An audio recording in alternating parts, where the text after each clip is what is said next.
Hi everyone! So today, papakita ko sa inyo kung paano ba mag-ship ang isang Shopee seller.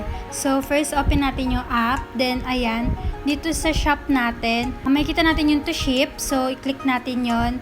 Then makikita natin yung order ng buyer natin. So click natin yung arrange shipment.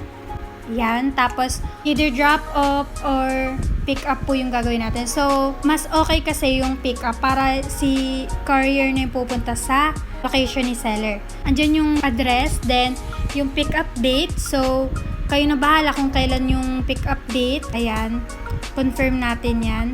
Then, confirm ulit.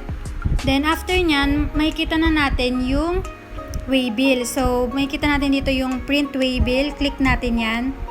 Then, ayan, ito na yung magiging waybill and kailangan i-print natin to.